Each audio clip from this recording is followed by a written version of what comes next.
അതെ, നമ്മൾ കാത്തിരുന്ന രാഹുൽ ഗാന്ധിയുടെ ആ ഹൈഡ്രജൻ ബോംബ് പൊട്ടാൻ ഇനി മണിക്കൂറുകൾ മാത്രം. ബീഹാർ തിരഞ്ഞെടുപ്പിന്റെ അവസാന ഘട്ടത്തിലേക്ക് അടുക്കുകയാണ്. പ്രചാരം കൊടുമ്പിരി കൊണ്ട ഒരാഴ്ചക്കാലം നരേന്ദ്രമോദിയും അമിത്ഷായും ബീഹാറിൽ വാഗ്ദാന പെരുമഴ തീർക്കുകയും പിന്നെ വർഗീയ പ്രളയം സൃഷ്ടിക്കുകയും ചെയ്തപ്പോൾ രാഹുൽ ഗാന്ധി അതിനെ മുച്ചൂടും തകർക്കുന്ന അതിരൂക്ഷമായ മുന്നേറ്റം നടത്തി നരേന്ദ്രമോദിയെ ആക്രമിച്ചു.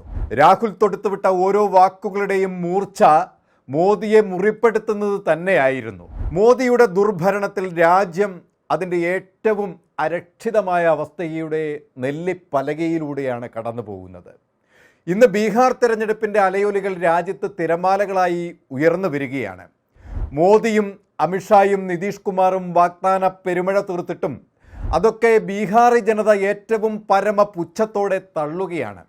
അതിൻ്റെ തെളിവാണ് കഴിഞ്ഞ ദിവസങ്ങളിൽ മോദിയുടെയും അമിത്ഷായുടെയും പ്രചരണത്തിൽ പ്രകടമായത്.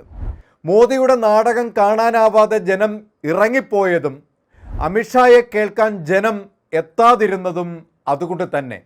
എന്നാൽ രാഹുൽ ഗാന്ധിയുടെയും തേജസ്വിയുടെയും പ്രചരണ സമ്മേളനങ്ങളിൽ ചരിത്രം തിരുത്തിക്കുറിച്ച ജനസാഗരം ഒഴുകിയെത്തുകയായിരുന്നു. ഇന്ന് പ്രിയങ്ക ഗാന്ധി ബീഹാറിലെത്തി ബെഹുസുരയിൽ അവർ NDA നൽകിയ വാഗ്ദാനങ്ങൾക്കെതിരെ അത് ശുദ്ധ പൊള്ളത്തരങ്ങളാണെന്ന് പറഞ്ഞ് തള്ളിക്കളയുന്നത് കണ്ടു. ഈ തെരഞ്ഞെടുപ്പിൽ ഇന്ത്യ ബ്ലോക്ക് വിജയിക്കുമെന്നതും അവർ പറഞ്ഞു. 1 കോടി തൊഴിലവസരമെന്ന NDA പ്രകടന പത്രികയിൽ പറഞ്ഞത് എന്തുകൊണ്ട് ഇത്രയും കാലം അവർ നടപ്പിലാക്കിയില്ല എന്ന ചോദ്യം പ്രിയങ്ക ഗാന്ധി ഉയർത്തി. ബീഹാറിൽ ഇന്ത്യ ബ്ലോക്ക് മഹാഗഠബന്ധൻ പേരിലാവും അടുത്ത സർക്കാർ രൂപീകരിക്കുന്നതെന്ന് അവർ വിജയാഹ്ലാദത്തോടെ പറഞ്ഞു. പാട്ന വിമാനത്താവളത്തിന് പുറത്ത് മാധ്യമപ്രവർത്തകരോട് സംസാരിക്കുകയായിരുന്നു പ്രിയങ്ക ഗാന്ധി.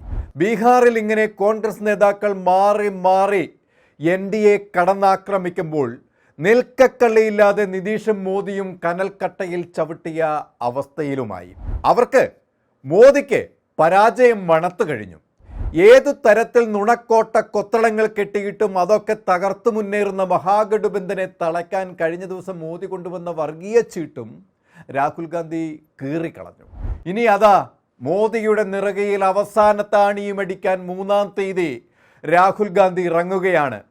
രാഹുൽ ഗാന്ധി പറഞ്ഞ ഇന്ത്യയുടെ 146 കോടി ജനവും ഉത്കണ്ഠയോടുകൂടി കാത്തിരിക്കുന്ന, എന്നാൽ മോദിയുടെയും അമിത്ഷായുടെയും BJPയുടെയും അതിദാരുണമായ തകർച്ച പൂർണ്ണമാക്കുന്ന ആ ഹൈഡ്രജൻ ബോംബ് പൊട്ടിക്കുകയാണ്. 6-ാം തീയതി നടക്കുന്ന 1-ാം ഘട്ട തിരഞ്ഞെടുപ്പിൽ പരസ്യ പ്രചരണം 4-ാം തീയതി അവസാനിക്കാനിരിക്കെയാണ് 3-ാം തീയതി അത് സംഭവിക്കുന്നത്. രാജ്യത്താകമാനം കഴിഞ്ഞ തവണകളിലെ തെരഞ്ഞെടുപ്പുകളിൽ അട്ടിമറിയാണ് രാഹുൽ ഗാന്ധി പുറത്തു കൊണ്ടുവന്നത്. 2 തവണ നടത്തിയ വാർത്താ സമ്മേളനങ്ങളിലും മോദി രാജ്യത്തെ തുരങ്കം വെച്ച് തകർക്കാൻ തുനിഞ്ഞതിൻ്റെ തെളിവുകൾ അദ്ദേഹം പുറത്തു കൊണ്ടുവന്നു. രാഹുൽ ഗാന്ധി അക്കമിട്ട് നിരത്തിയ തെളിവുകൾ ഇന്ത്യൻ ജനതയുടെ ചെന്നിയിൽ വെള്ളടി വെട്ടിച്ചു.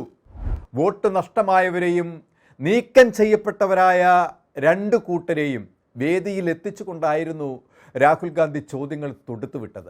ഓഗസ്റ്റ് 7-ന് വോട്ട് ചോരിയെക്കുറിച്ച് വിളിച്ചു പറഞ്ഞ രാഹുൽ ഗാന്ധി കൃത്യമായി 6 ആഴ്ച കഴിഞ്ഞപ്പോഴാണ് രാജ്യത്തിന് വീണ്ടും ഞെട്ടിച്ചത്. രാപ്പകലില്ലാതെ ജനാധിപത്യം സംരക്ഷിക്കാൻ, ഭരണഘടന സംരക്ഷിക്കാൻ കഠിന പ്രയത്നത്തിലാണ് രാഹുൽ ഗാന്ധി. ആ പ്രവർത്തന ഫലമാണ് പൊട്ടാനിരിക്കുന്ന ഹൈഡ്രജൻ ബോംബ്.